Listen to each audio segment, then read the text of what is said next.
Oh, Stalin was a mighty man, and a mighty man was he. He led the Soviet people on the road to victory. All through the revolution, he fought at Lenin's side, and they made a combination till the day that Lenin died.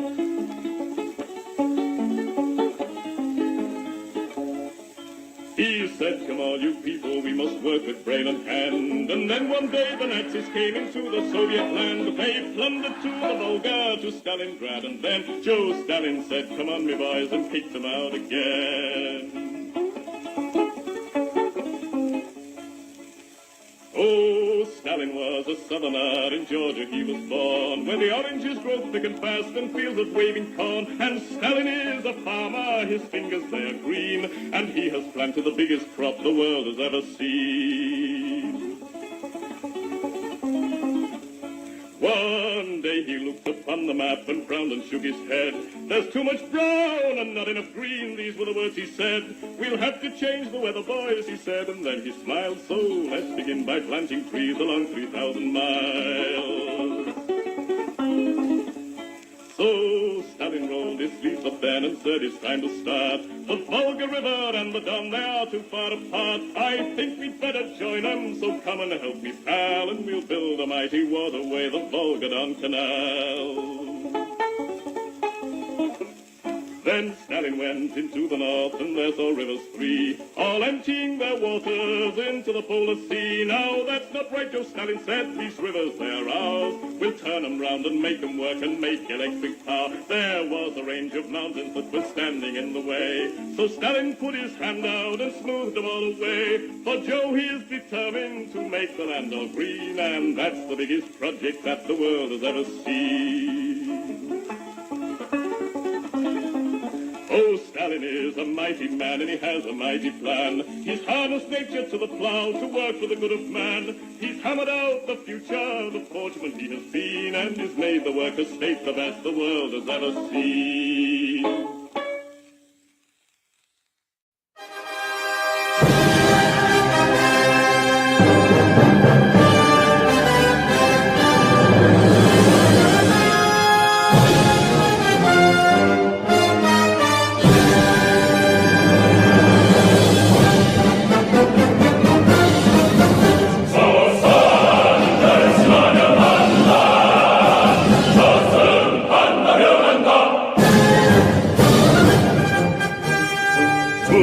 전체의 사회주의를 우리 어떻게 정대로 지키는가를 세계여보라.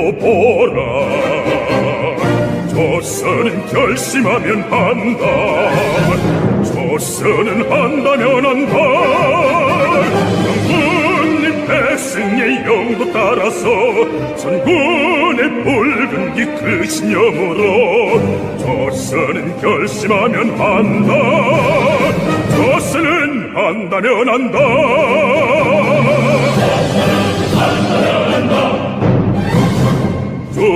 조체의 강성대국을 우리 어떻게 땅에 세우는가를 세계여보라. 조선은 결심하면 한다. 조선은 한다면 한다. 장군님의 뜻을 받들어 불굴의 정신력 그 배짱으로 조선은 결심하면 한다. 조선은 한다면 한다.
조선 결심하면 한다.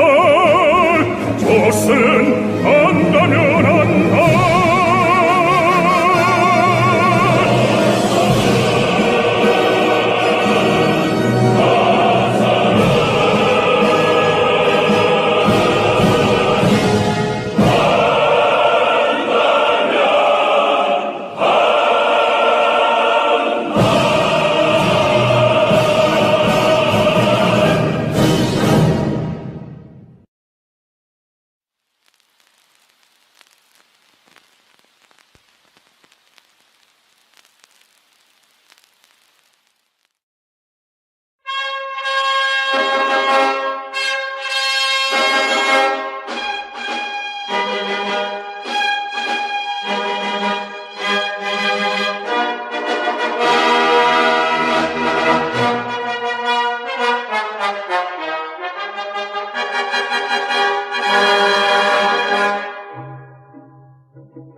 Yagad negen artim terek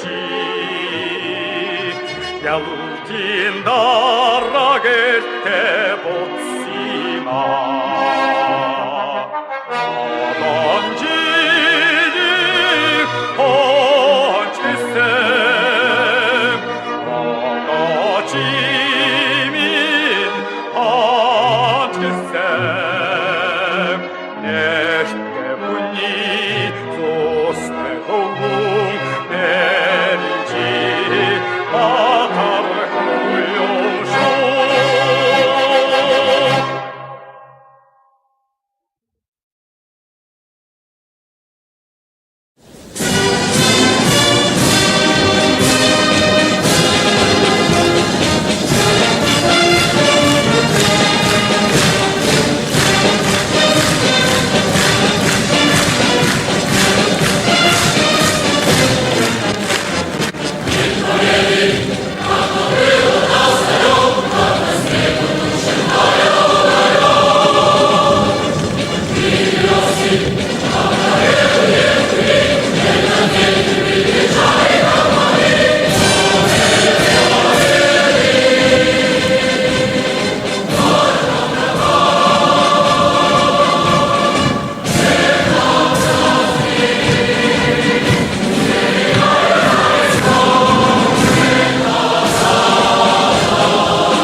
Le Vietnam brûle et moi je hurle Mao Mao. Johnson rigole et moi je vole Mao Mao. Le napalm coule et moi je roule Mao Mao. Les villes crèvent et moi je rêve Mao Mao. Les putains crient et moi je ris Mao Mao. Le riz est fou et moi je joue Mao Mao. C'est le petit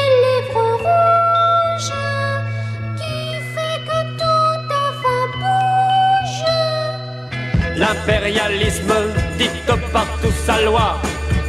La révolution n'est pas un dîner.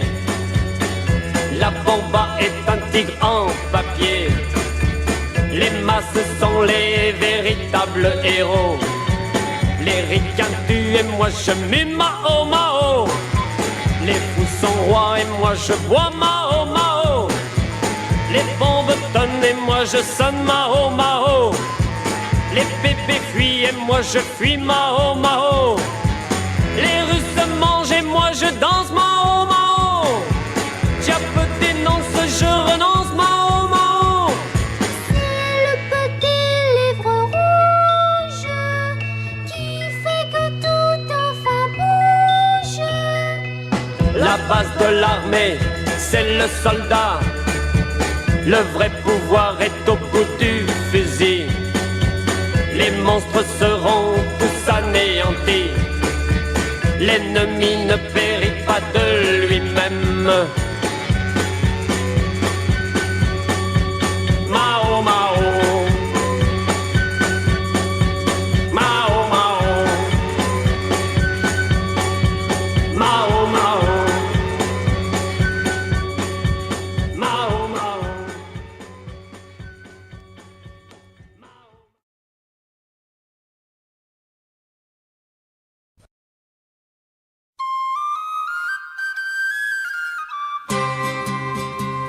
When I was young, I used to be as fine a man as ever you'd see at the Prince of Wales. He said to me, come and join the British Army. Tooraloo-raloo-raloo, they're looking for monkeys up at the zoo. It says, one, if I had a face like you, I'd join the British Army.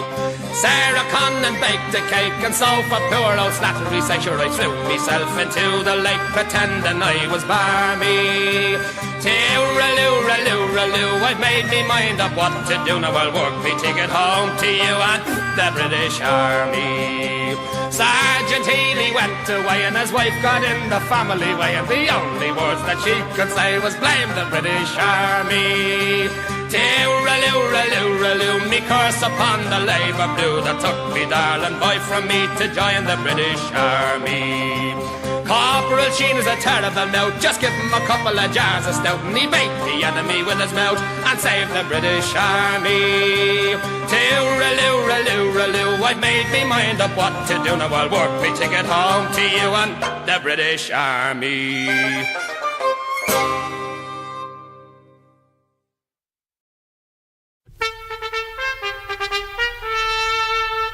Ich trage eine Fahne und diese Fahne ist rot.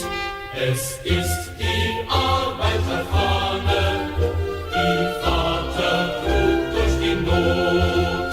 Die Fahne ist niemals gefallen, so oft auch der Träger fiel. Sie weht heute über uns allen und sieht schon der Sehnsucht Ziel. Ich trage eine Fahne, das Rot der Arbeiter macht.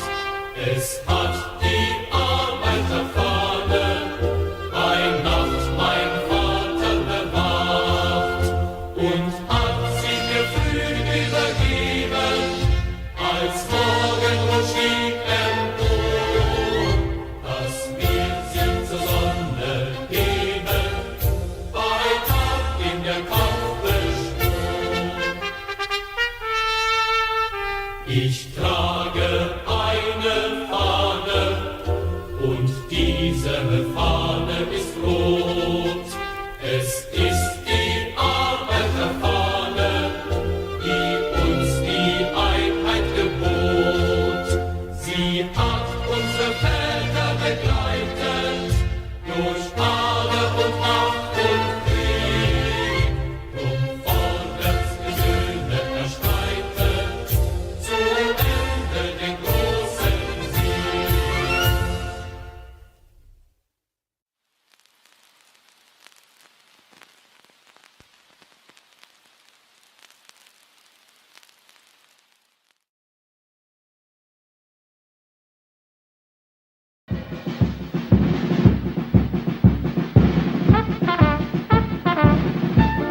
Утреннего в жизни важен первый шаг.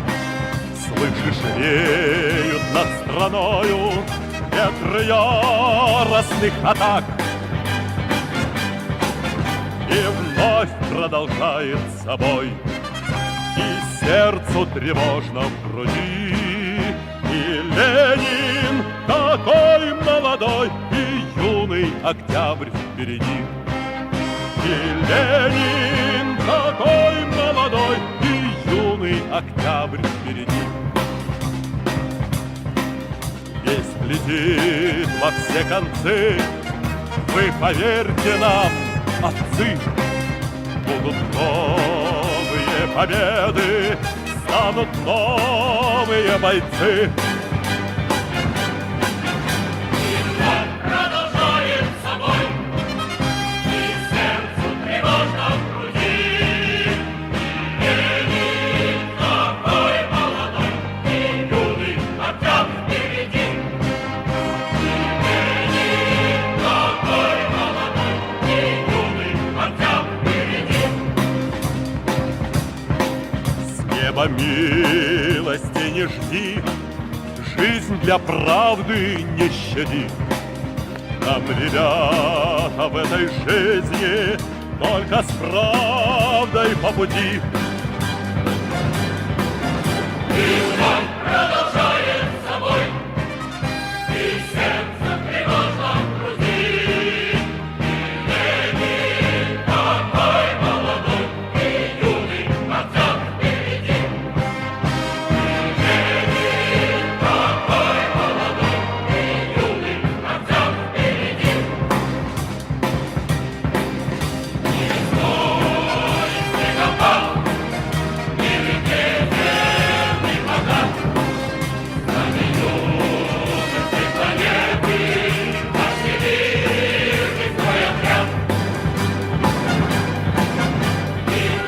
Продолжает собой, и сердце тревожно в груди.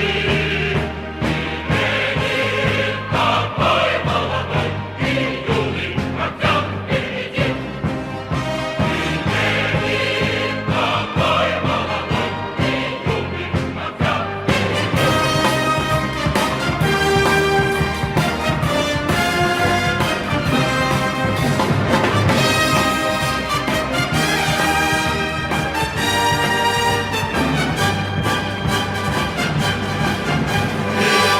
Продолжает собой, и сердце тревожно в груди. Ленин такой молодой, и юный Октябрь впереди. Ленин такой молодой, и юный Октябрь впереди.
Watan watan watan da dulu Afghan watan da pamunga gran watan da pamunga gran watan da pamunga gran watan khawra da khairat da zalzali lari tufan lari gun ki bazan lari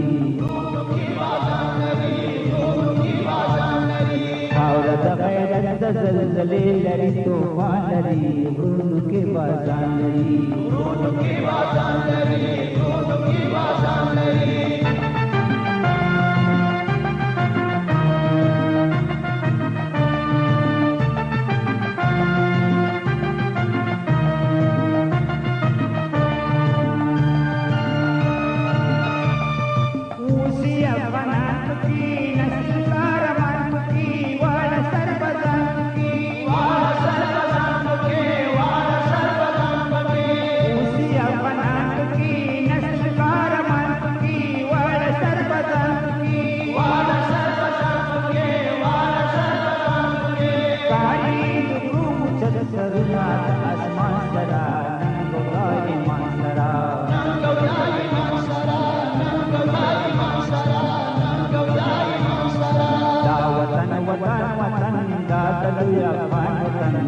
pamungakan watan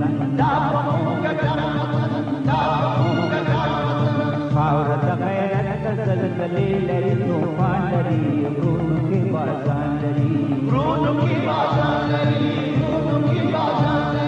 Bharat गैरत जलजले लरी तूफान लरी रूनु की बाजान लरी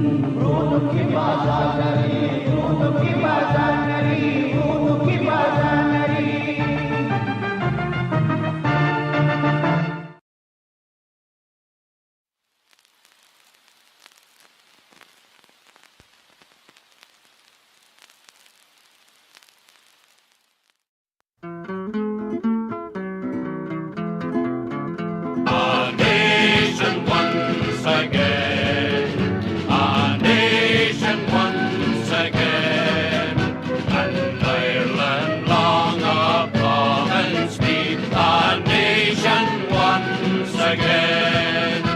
And from that time through wildest woe, that hope has shone a far light, nor could love's brightest summer glow outshine that solemn starlight.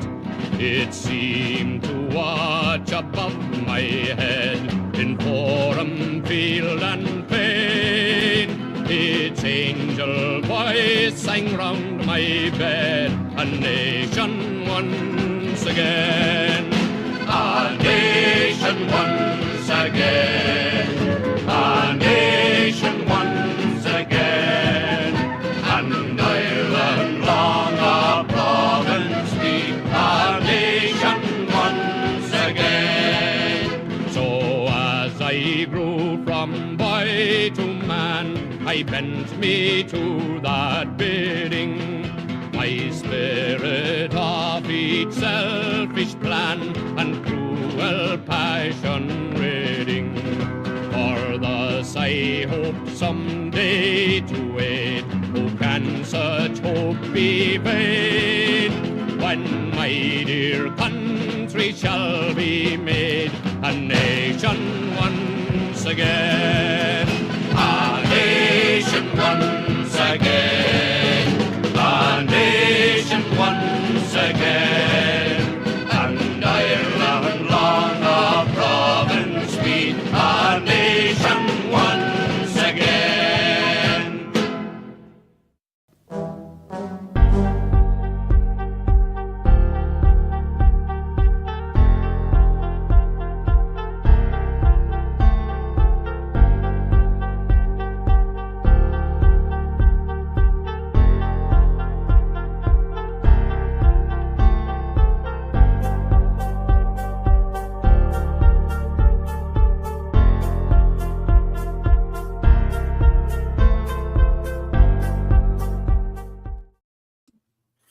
Hello, everybody. Good evening and welcome.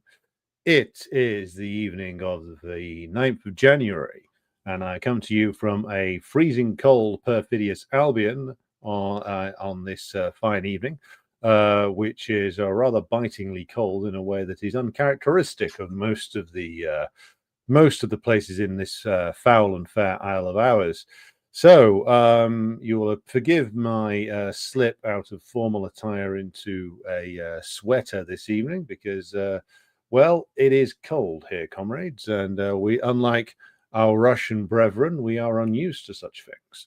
So we are here tonight to talk about the Ukraine war and the not so subtle hints being dropped of the evolution of these things in terms of the US level of support.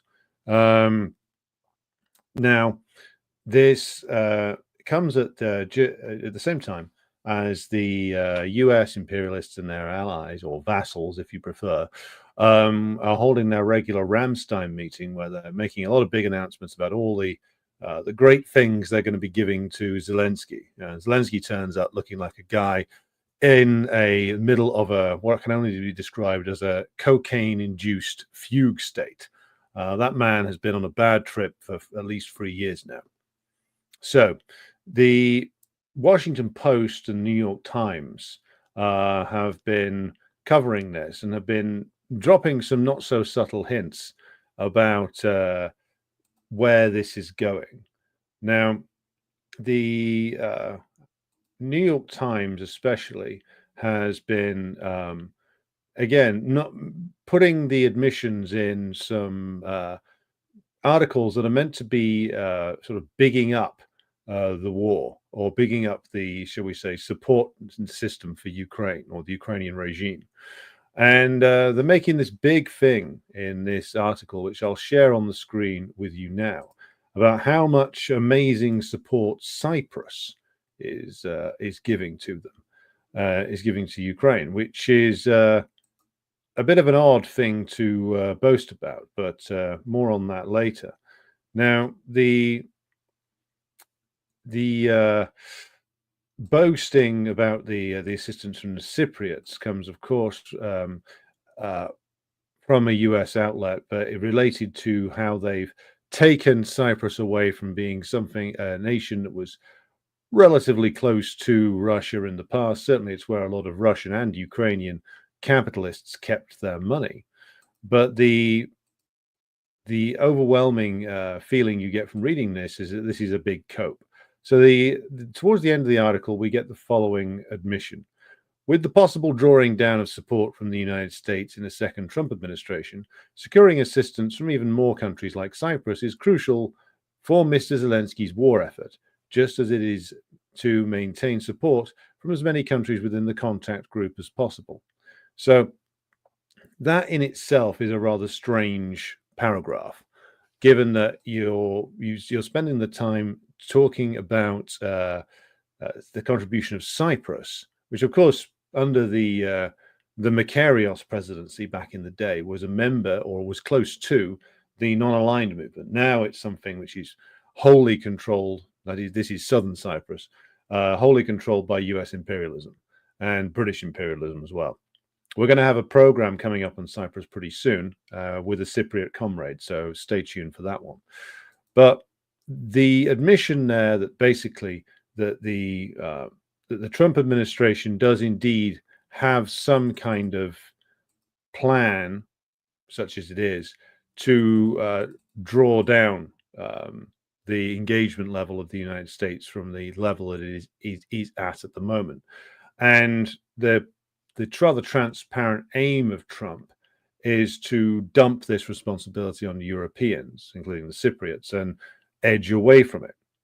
So the other admissions came from the Washington Post, who wrote a similar article about the Ramstein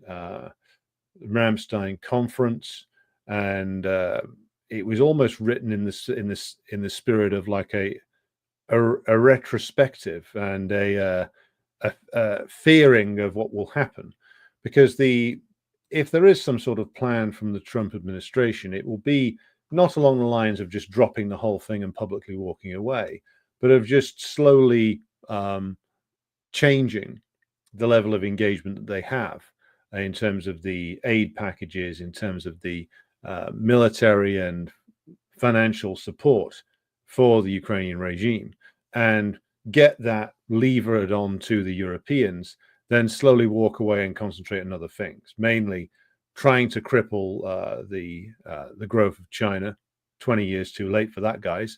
And as we discussed on last night's stream, trying to secure the trade routes and the territory and the resources in the Americas. Easier said than done, it must be said.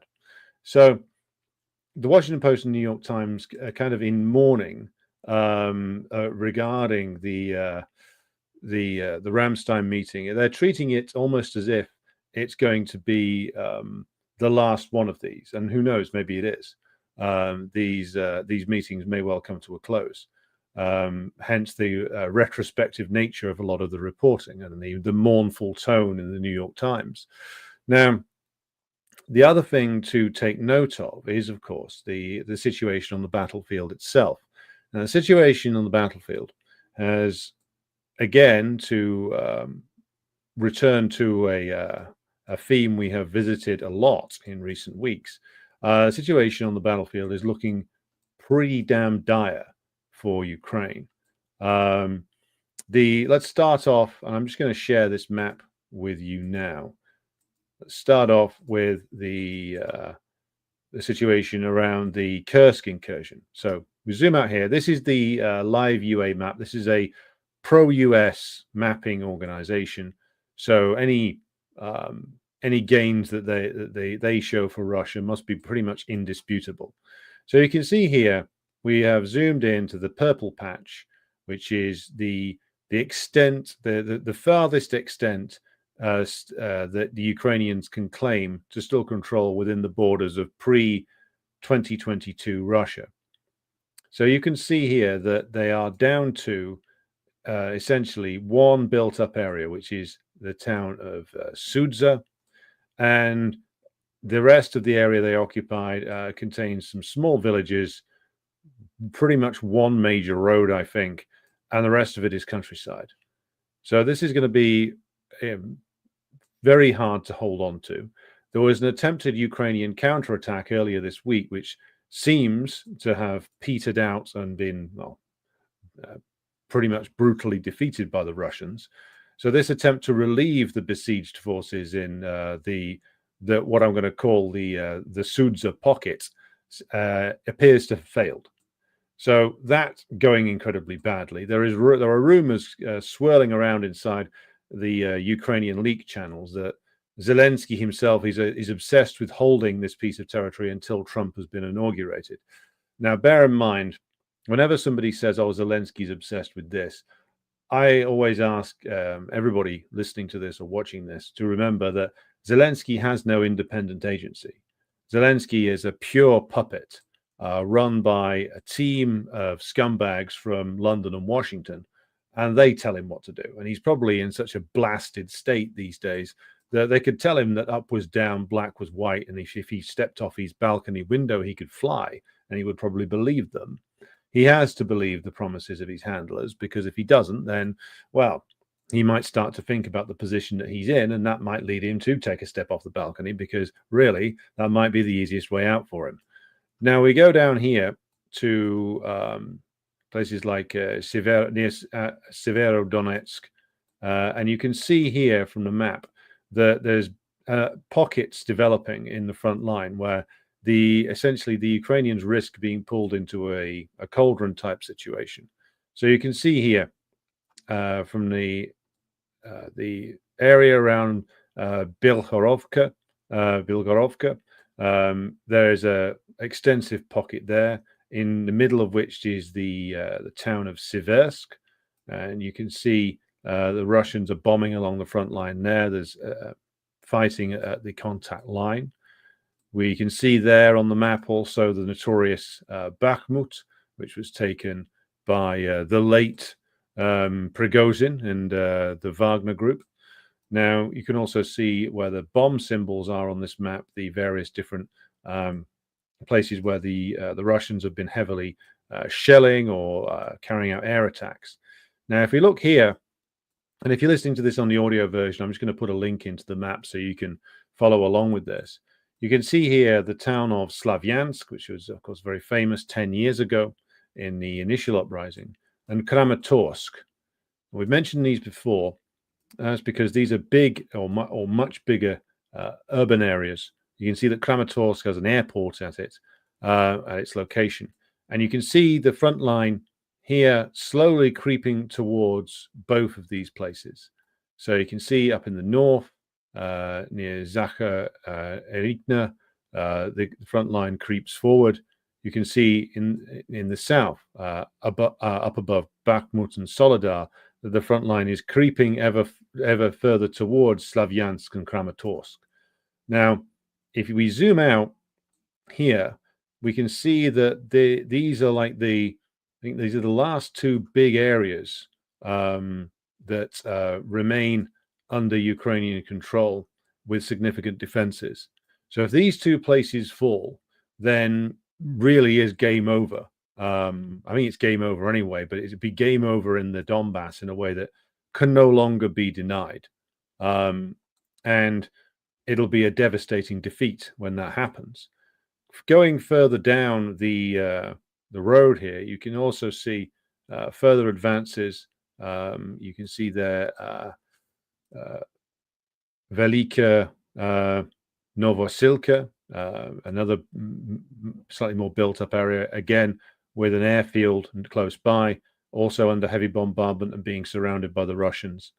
We can see across here there's more fighting on the contact line just south of there, and it tends to the recording on this map anyway shows less bombing and less fighting the further south you go, but still some action going on all the way down to Kherson, and drone attacks being recorded in Mykolaiv.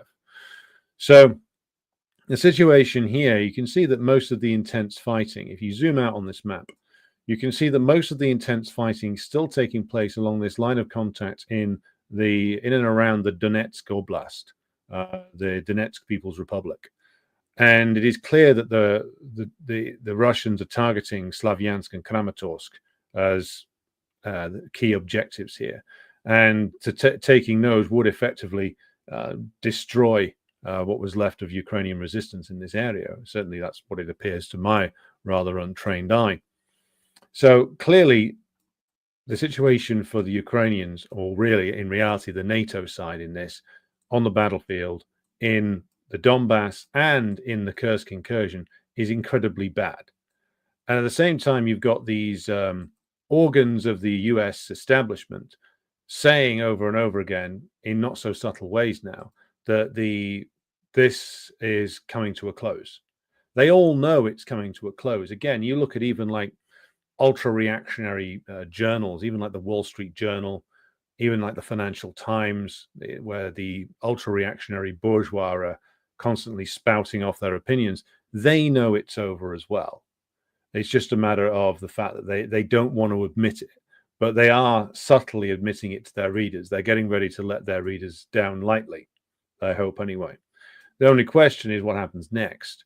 It is unlikely that Trump, even would he want to do that, would just simply be able to pull the plug and walk away. The likelihood is a period of bartering and frets with the Europeans, trying to get them to take on the responsibility of managing this mess and trying to find a way for the US to get out of it without looking like they've lost. That's what the imperialists will be obsessed with. And that's Trump's job. This is the reason, one of the reasons anyway, why I think that the US ruling class has accepted him much more readily this time round. He has a big section of the US ruling class behind him who have decided that this Ukraine thing is a dead loss, but they don't want to just quit and look weak. They want to try and get out and essentially ease the war into an irregular war. Now, whether they'll be able to get away with that, of course, is another question. I'm just going to stop sharing that map there. So this is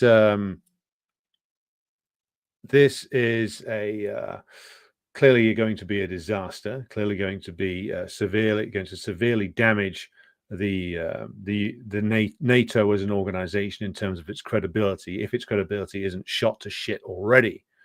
So the question is, well, where are things going inside Ukraine? Or one of the questions, certainly.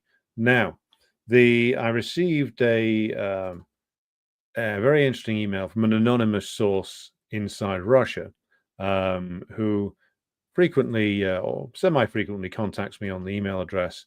And what this source has told me, and I regard the person who sent me this information as somebody who's very reliable.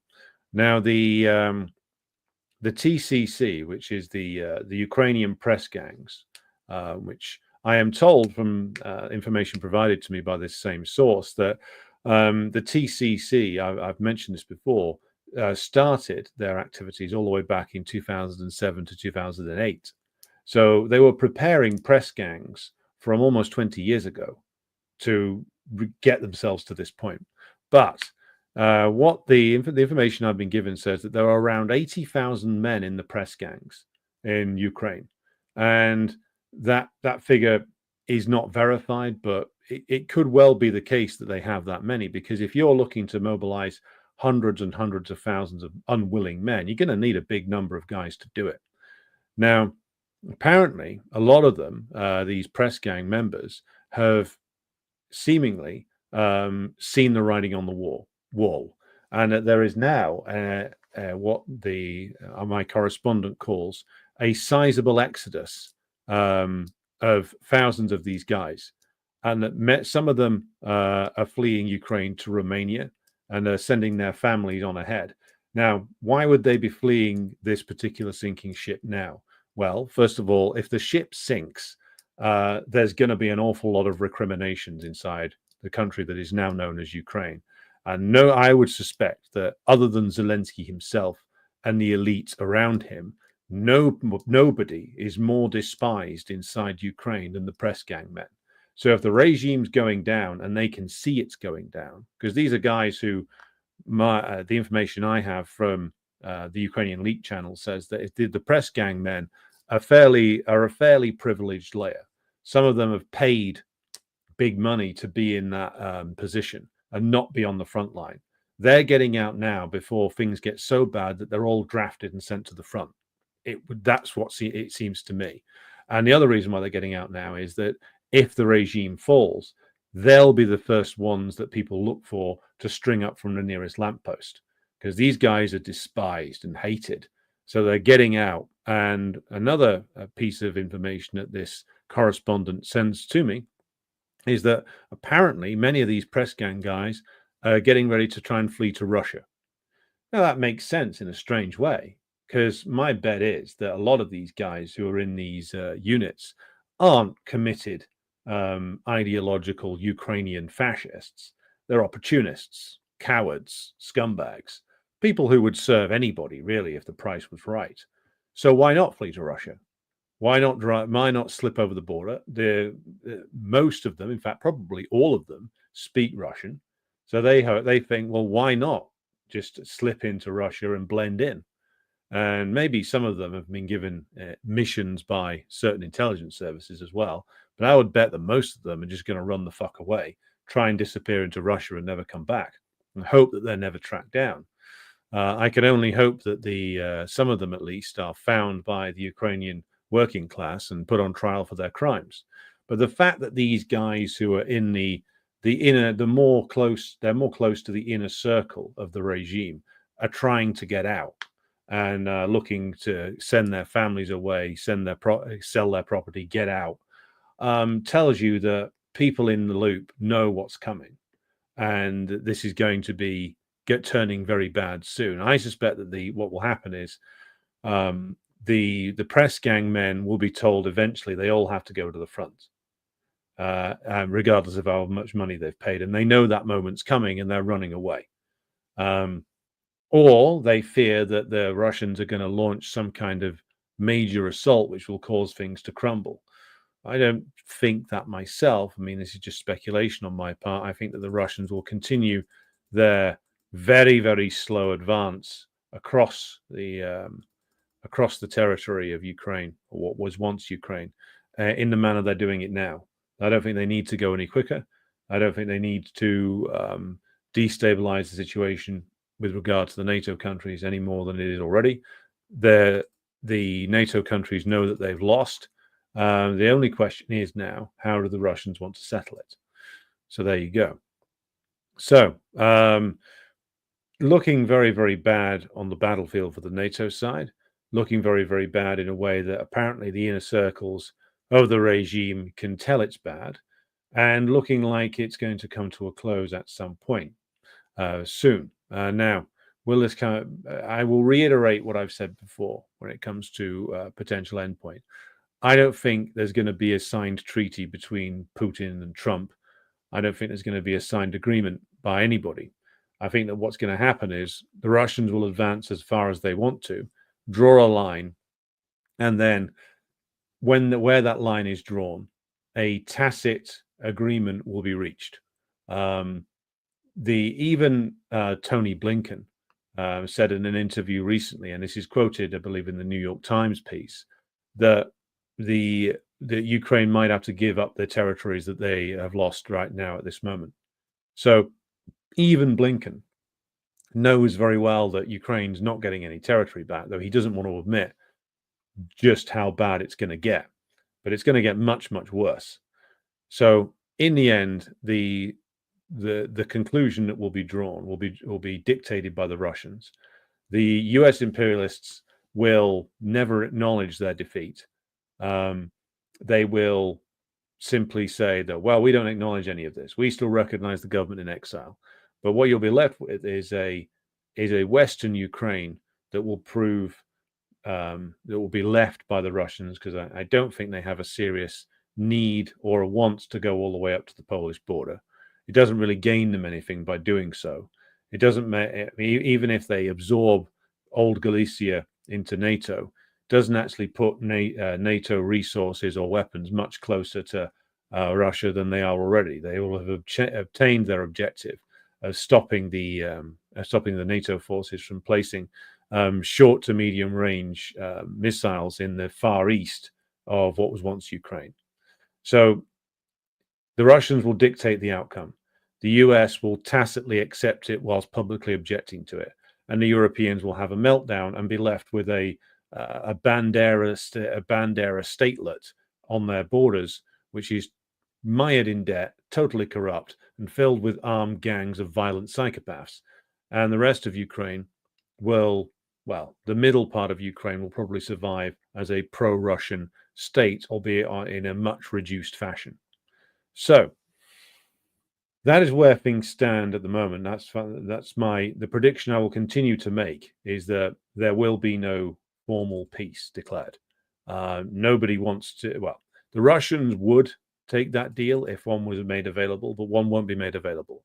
Trump, even if he wanted to sign a deal, won't be allowed to. Nothing that Trump can present at this stage to the Russians will be acceptable to the Russians, and so we are left in limbo. Which means that essentially the Russian government will have to make some big decisions as to where they stop and how they rid themselves of the wretched Kiev regime. Because I really don't think that they're going to leave Kiev to be part of the Bandera land statelet that they're going to leave in the West. That bit of old Ukraine is going to be brought back into the Russian sphere again. And the Zelensky clique and the Maidan regime is going to be evicted to Lvov. That's another prediction that I will make. Right.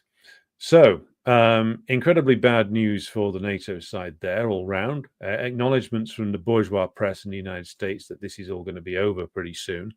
And Zelensky looking like a man at the end of a 3-year bender. If they do a remake of The Hangover, they should really cast it with him. So I'll now pause for questions and comments from the chat and to do our traditional greetings. Hello there to President Jesus, who is joining us from the fiery world of Gavin Newsom. Hope everybody, all the comrades in California, are out of their quite literal firing line on this one. It's amazing what happens when you cut your fire department to shit, don't maintain your forests properly, and also allow developers to just throw up unsafe buildings wherever the fuck they like, isn't it? But hey, if you're Gavin Newsom, let's just blame climate change and try and move on. Hello to Stig Pedersen, who joins us from, as he puts it, the rotten state of Denmark. Nice and Shakespearean. Luton92, hello to you.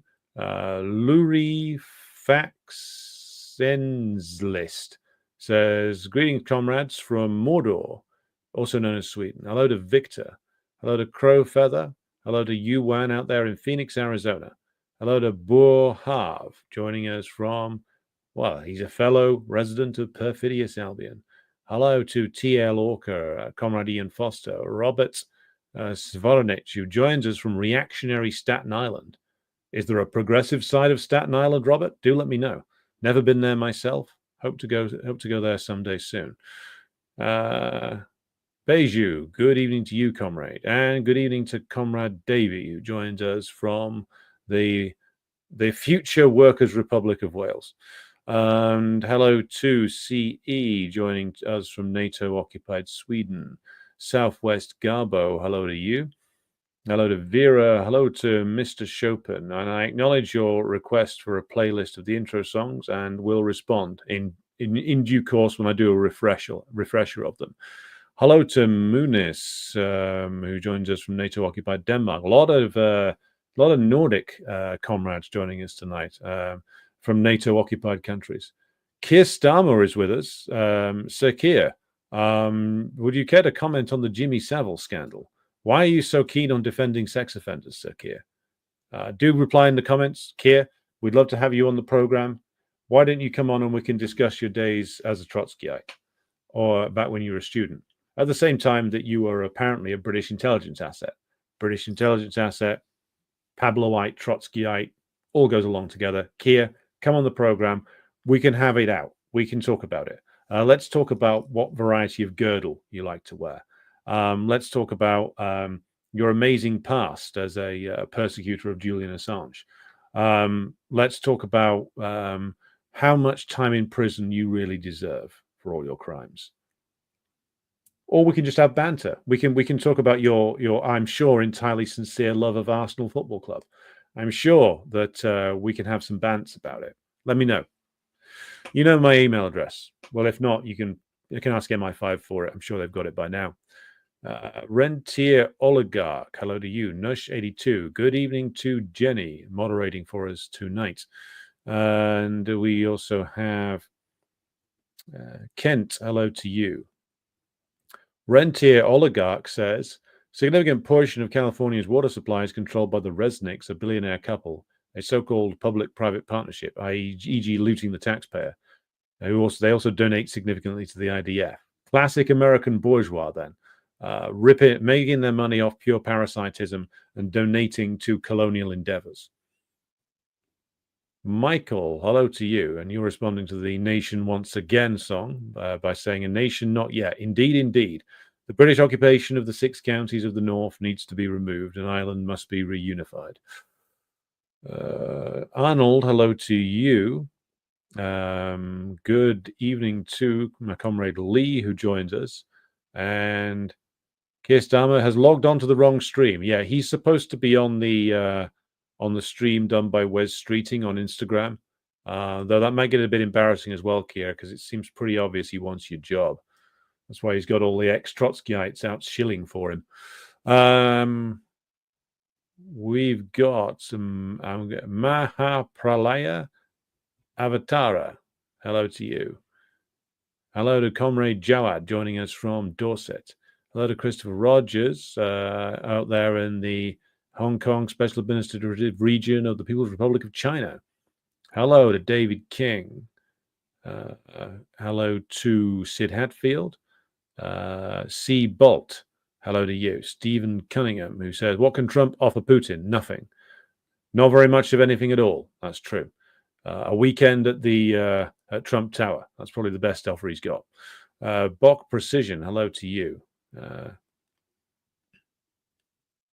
Nush82, apparently David Lammy said that the war will be over by Easter 2025. Was David in the middle of what can only be described as an enthusiastic lunch? Because that's the kind of prediction that he would probably make after such a, shall we say, an extensive and enjoyable, all expenses paid lunch at the House of Commons. What I'm basically saying is that David Lammy probably got pissed and had a rare honest moment. Nush82 says, I wonder where the DPRK soldiers are in Kursk. Zelensky has apparently had too much of a snuff when he blurted that out. Yeah, this DPRK story, like, I have yet to see a single shred of evidence that any DPRK soldiers have been in direct combat with the Ukrainians. I genuinely don't think that the Russians and the DPRK would take that chance. It's possible that there are some DPRK officers in observer roles near the front line. Certainly, it's something that the Russians in the joint training program that they have with the DPRK would do. They would have like DPRK officers observe their methods in this war. Certainly, I think that there's DPRK soldiers doing joint training exercises inside the Russian Federation in the same way they used to back in the days of the USSR. But this idea of 10, 20, 30, 50, 100,000, 200,000, a million DPRK guys, suddenly turning up in Kursk and nobody can show any evidence that's not visibly doctored. No, the story's always been a wild exaggeration at best, total bullshit at worst. But Zelensky probably believes it because when you've done that much of the white powder, hallucinations can follow. No82 says Chasov Yar battle coming to an end as well. Indeed, I could spend about an hour going all over the pockets that are opening up here, the potential cauldrons that are opening up. But yeah, the Chasov Yar battle, which is just south and east of Kramatorsk, if that gets taken, the Russians are on the verge of opening up most of the main roads into Kramatorsk, which means you got if not a clear run, then a much clearer run to Slavyansk. So how quick they go is an open question. If they take Chasov Yar, they can then follow the road that runs from Chasov Yar up to Kramatorsk. I'm told that the Ukrainians have that well defended, but their advertised defenses haven't been quite what they would seem until in recent months. Right. Rentier Oligarch was enjoying the map work. Well, I did get my map reading badge in the Boy Scouts, so finally going to use it.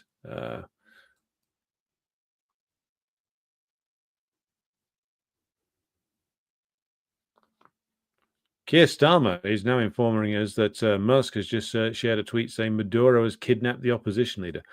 Yeah, well, Musk's interest in South America is as utterly transparent as it gets. He's after the resources. I can appreciate the fact that he is at least being consistent there.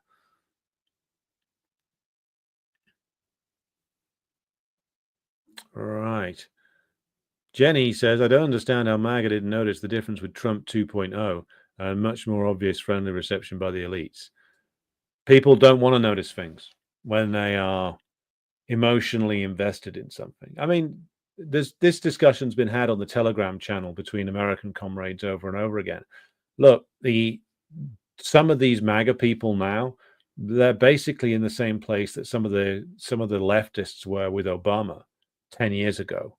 If you can all remember that, like trying to talk to a leftist about Obama, like 2012, 2013, 14, 15, was impossible because they were so emotionally invested in seeing things that weren't there.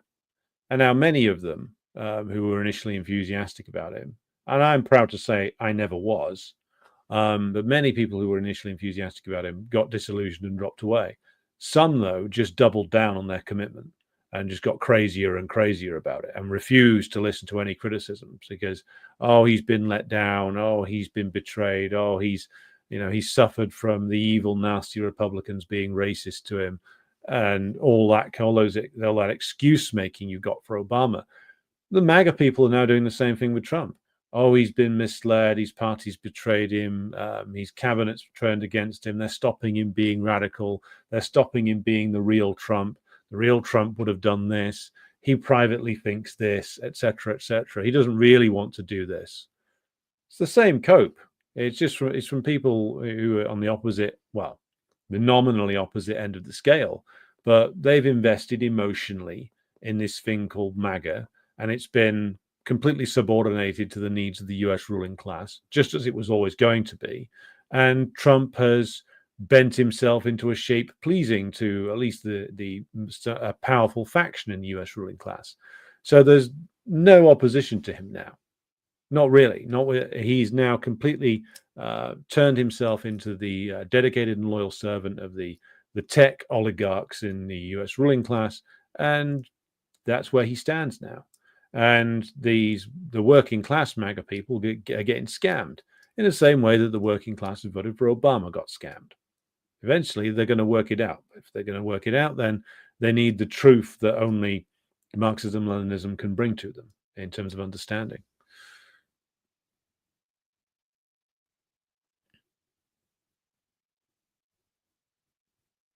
Okay, hello to Agricola Urbanus. Rentier Oligarch says, to be fair to MAGA, they are subject to some of the most intense and utterly insane psyops I've ever seen. Yeah, the psyops don't stop.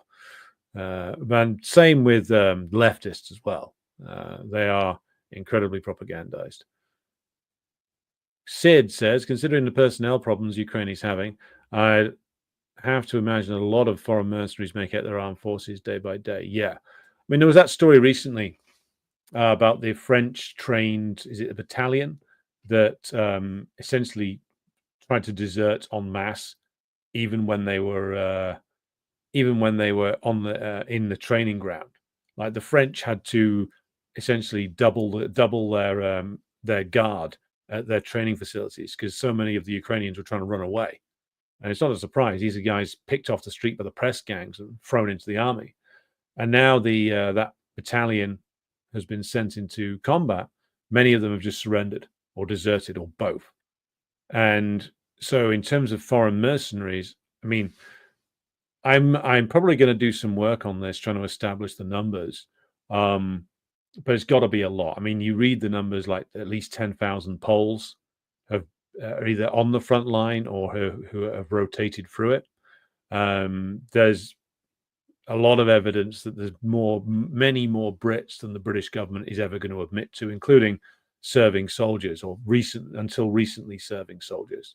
There was one guy captured recently who I think he was like born in about 91 or something, about a decade younger than me. And is a guy who admitted he'd had like severe mental health problems and was sort of bordering on being kicked out of the army, and was essentially packed off and made an offer to go to Ukraine, which is what I think a lot of offers are being made to go to Ukraine from to guys who've just left the British Army. How many of them have died is an open question. That's something that needs to come out. I suspect a lot of it will be chalked up to motor vehicle accidents. You know, he blew his head off whilst opening his door at a service station or something like that.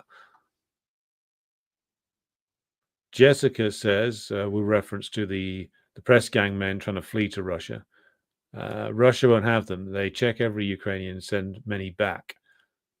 Yeah, that's why a lot of them will be paying for fake passports.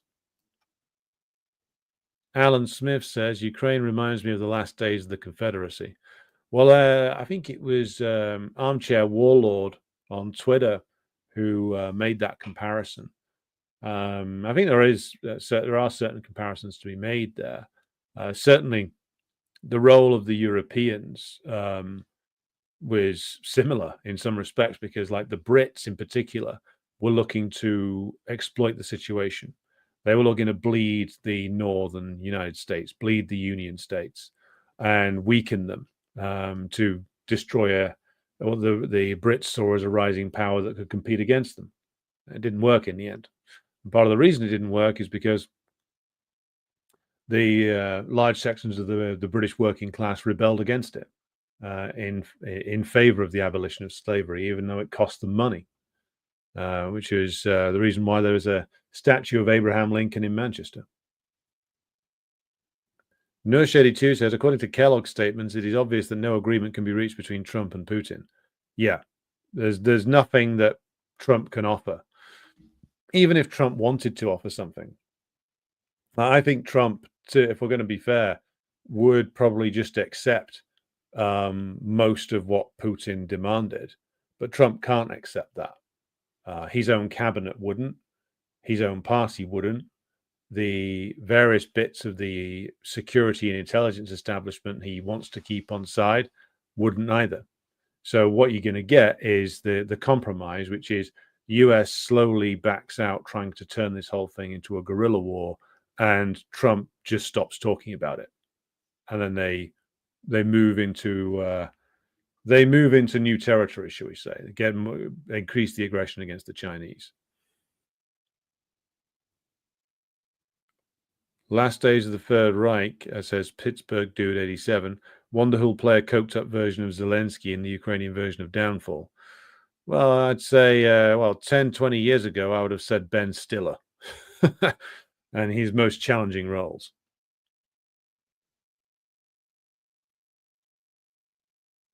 Okay, Sid contests the comparison with the Confederacy.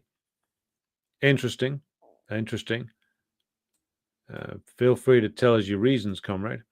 American Civil War is a topic about which I know some, but obviously not a lot as American comrades who have been studying it.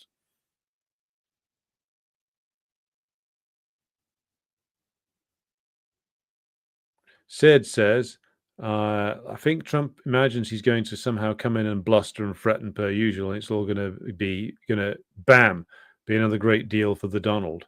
I think Donald will be disappointed given how bad things are in Ukraine.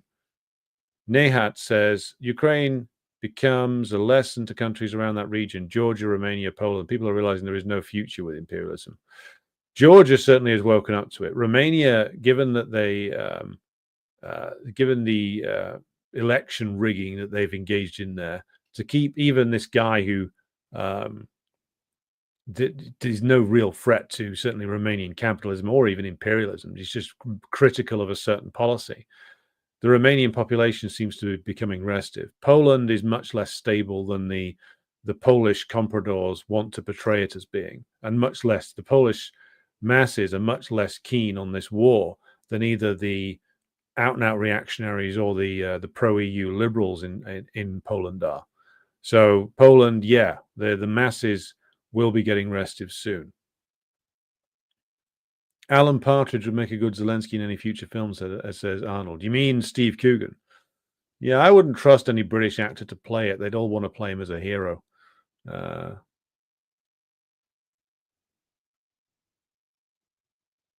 Red Chilean says, I used to live in that area of LA, and it's so sad how it's rotting it away, now reduced to ash.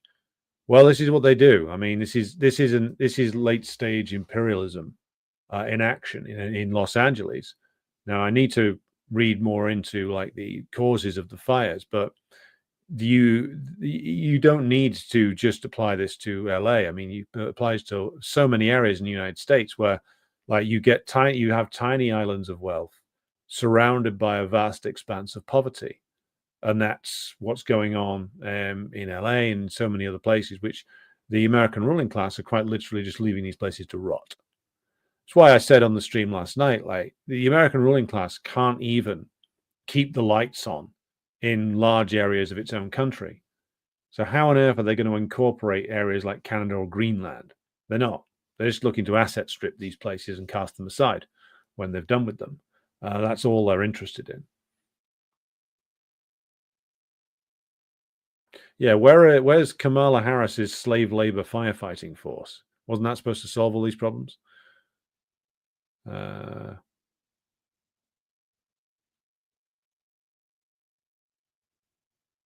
Adam Watson says, the American left act like racking and cleaning the forest floor is the most ridiculous thing they ever heard. Many countries do it. Yeah. I mean, not everything Trump said about this was wrong a few years ago. Like, you need to do maintenance, like a careful maintenance of the floor of the forest in order to minimize fire risk. I mean, this was something that was shown to us when we were kids, because I grew up in the countryside. And like, it's part of what years ago the fire service used to do in Britain, like, which was like cut down trees that were rotting away or become fire risks, clear out certain or it was either the fire brigade, some of it, I think the park rangers do some of it as well, forestry management, cutting down trees that are a risk, trimming back certain vegetation, clearing out certain spaces in the forest to make sure that they are properly the fire risk is minimized. I mean, it's basic safety stuff. I mean, the whole thing with the climate change shit is like, it's become such a great excuse for politicians like Newsom and Biden to avoid addressing any basic issues. Well, nothing we can do. It's climate change, nothing, certainly nothing. I'm not responsible for anything. It's just climate change. Or Mayor Bass, it's I'm not responsible for cutting the fire department to pieces. Nothing I could do. It's just been caused by climate change. Certainly don't look at the privatized utilities, the privatized water system. Don't look at the failure of building regulations. Don't look at unsafe buildings being thrown up. Don't look at the fires caused by the privatized energy companies. Just look at this abstract problem called climate change and blame it all on that. I mean, it's no wonder people are thinking that the whole thing's bullshit, given that the politicians just hide behind it and never give any real explanation as to, well, how does climate change explain the fact that your fire department's been shredded? If climate change is producing these massive fires, why aren't you funding your fire department? Basic stuff like that. Have the sausages been freed yet, Sakir? The people want to know.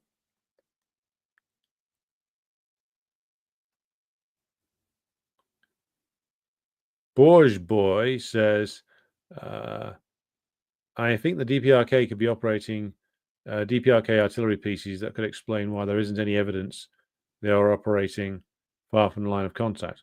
Well, I mean, I don't know. I'm not sure why the Russians would need that, unless, of course, part of the arrangement with the DPRK is that the DPRK gunners come in and train with them and get some battlefield experience far away from the contact line. I mean, that's possible.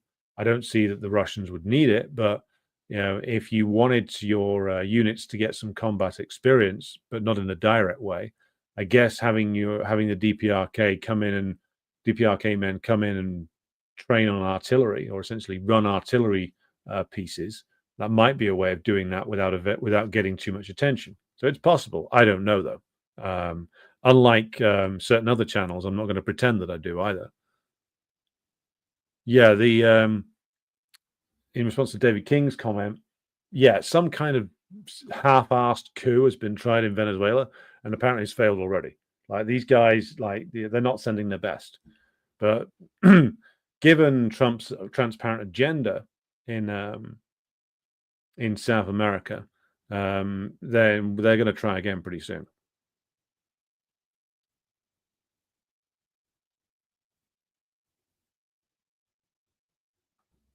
Let's have a look here.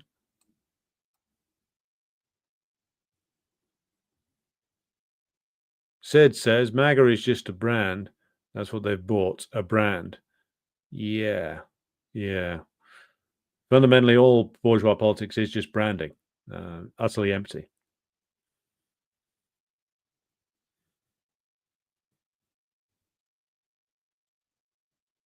Nush says, any thoughts on Rada voting to cut Russian pipeline oil through Ukraine to Europe after gas cutoff? Standard stuff, really. It's a US move, principally, with the Rada just obeying orders. That Russian pipeline oil, Russian oil is going to end up in Europe anyway. It's just going to come via India or via Turkey or via any other country that will take it, repackage it, relabel it, and call it something else. So price of oil goes up, price of fuel goes up again in Europe, and the same fuel ends up being there. It's like utterly, we're in utterly insane territory now.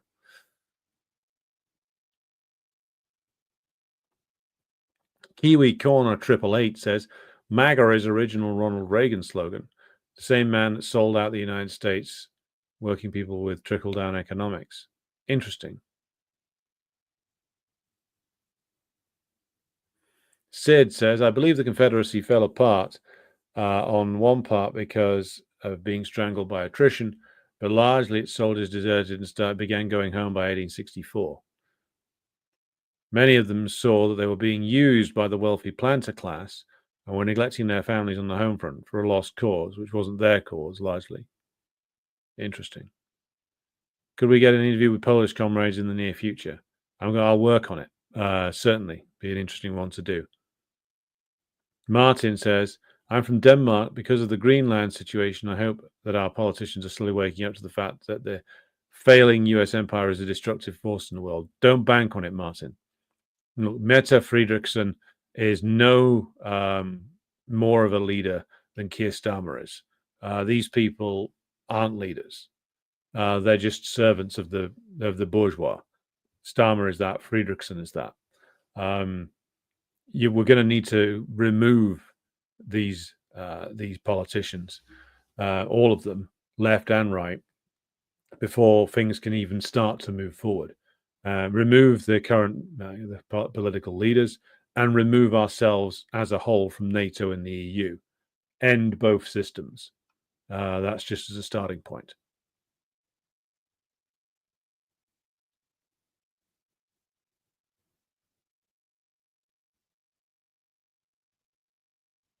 Okay.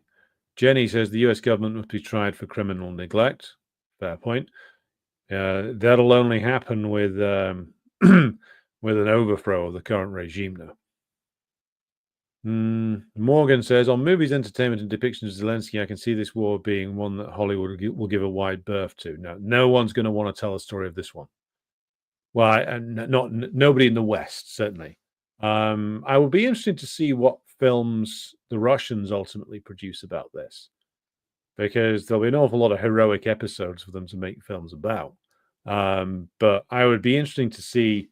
It'd be interesting to see some grand Russian epic about all of this, given that this is very much an epic story that has been told via the tragedy and the murder of Ukraine by the West. That is certainly an epic tale.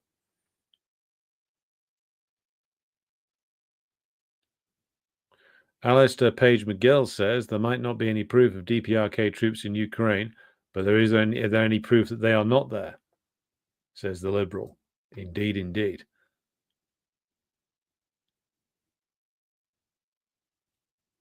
Jenny says, I still want to see the Maduro versus Elon Cucks fight. Yeah, well, Maduro would win.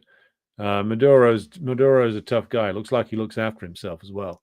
Elon would lose in a humiliating fashion. Hello to Why I Ain't Cool 46, who's our Twitch viewer for this evening. You can find us on Twitch, by the way. There is precisely one person there most of the time, but be sure to like and share the stream. Okay, so let's have a look here. Wouldn't even be close, says Jenny. Maduro is a Chad. Elon is just a cock. He's just a flabby motherfucker with fake hair. David King says Denmark is another US vassal. All very true. Everybody knows it. Caustic Grip says there's already a Russian film shot by the Donetsk Republic. I forgot what it's called. Yeah, I'll have a look at it and do an investigation into what that is. So, for the benefit of those who weren't with us last night, we are going to be doing an anti-communist myth-busting series. I opened up a new discussion forum on the Telegram channel today, asking people to list their most common anti-communist arguments heard by themselves and others on there, and so we could start working through these in this new series. So I'm going to do the first one of these probably next week, and going to put a similar thing up on Patreon as well. In fact, I'm going to be on Patreon on probably maybe, well, tomorrow's a bit busy, but maybe Sunday, talking about this new series. But basically what we want to do is to have a monthly show where I just deal with 2 or 3 big anti-communist myths that people want to throw at me, and we will take it from there. So we've already had stuff on like standard stuff about the USS Soviet economy being inefficient, the population being repressed, the need for competition to stimulate innovation. The Khmer Rouge have come up as well. So if you want to add anything to this, then head on over to the Telegram channel and list the anti-communist myth you want to see me tackle. Potted Rodent says the starvation is a big one. Yeah, and it's actually quite straightforward to handle that. Nurse82 says quite a lot of myths floating in Russia itself too. Yeah, that's true. Because of the role of Gorbachev Yakovlev, and the likes of Yeltsin, who pumped anti-communist myths out with as much of a monotonous regularity as the US itself does. Apparently, the movie that was produced by the Donetsk People's Republic is called Donbass. Interesting. I have to look that up. Yeah, so common anti-communist myths. Be sure to list those. Send them to me, and I'll take a look at answering those. The kulaks as well, says Rentier Oligarch. Yeah, I mean that's a whole thing. Sid says, imagine being that dumb about the Khmer Rouge, the US and British-backed fascist, which they believe is communist. Well, Khmer Rouge is basically like, a 1970s version of ISIS, it seems to me, playing a fairly similar role. Appears to be one thing, but he's actually something quite different. Okay. Mahapralaya Avatara says, part-time performing monkey Elon Musk. A full-time performing monkey in actual fact. I mean, the question of like how much money Elon Musk actually has does need to be asked, because he claims like near $2 trillion. But I mean, a lot of that is assets, and a lot of it, like I suspect he's very heavily leveraged as well, which is why he's desperate to keep hold of the business he gets from the U.S. Department of Defense.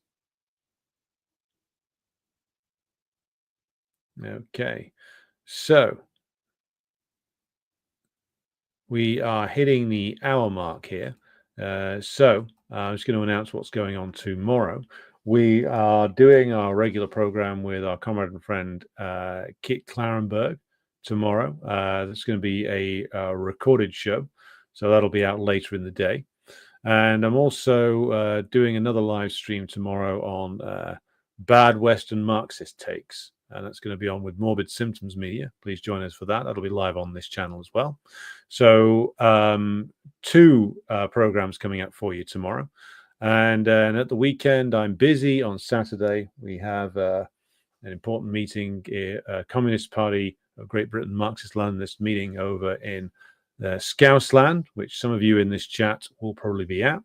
So Saturday, don't think I'll be doing anything then. Patreon audio stream on Sunday talking about the new series, Anti-Communist Myth-Busting series. So if you're a subscriber, you can join me for that one.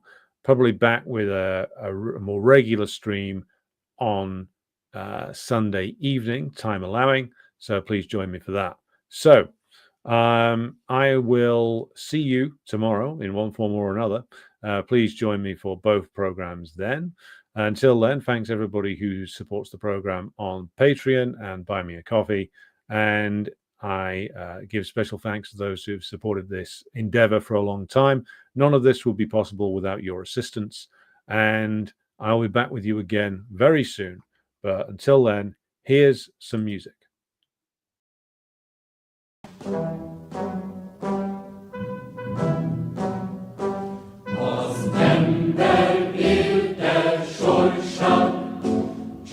Munkájában építi fel, ki nem akarja jobbá tenni, napfényt sem érdemel.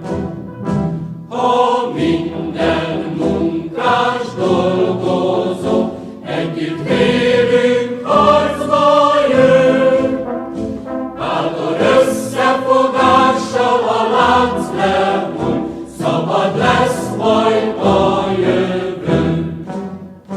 A dolgozók szívében a jobb jövendő vízfénye ég, hol szabadság lesz, igazság és munkás testvériség.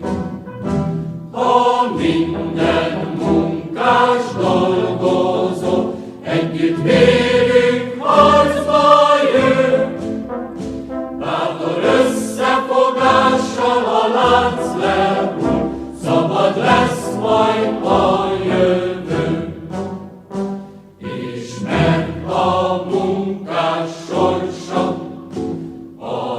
milliókkal együtt halad, a munkás csak a dolgozók harcában lehet szabad. Ha minden munkás dolgozó együtt vélünk harcba jön, bátor összefogással a lánc lehull, szabad lesz majd a jövő.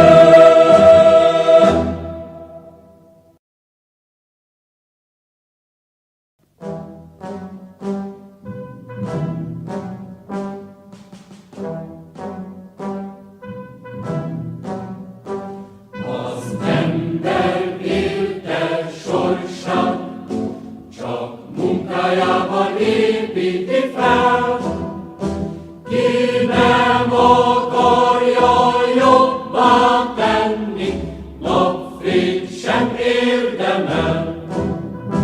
Ha minden munkás dolgozó együtt vélünk harcba jön, bátor összefogással a lánc lehull, szabad lesz majd a jövő.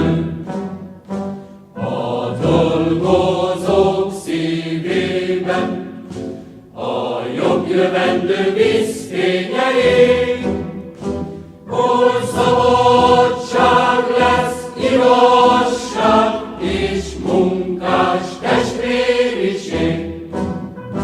Ha minden munkás dolgozó együtt vélünk harcba jön, bátor összefogással a lánc lehull, szabad lesz majd a jövő.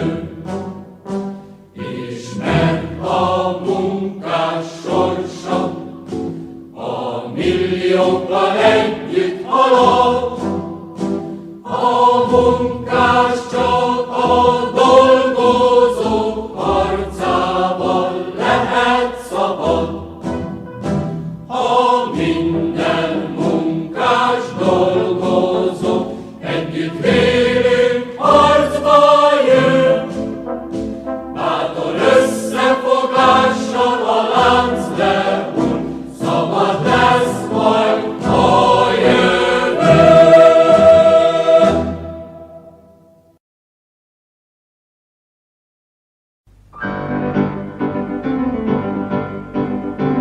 Ოცამო გვიხმობს პარტია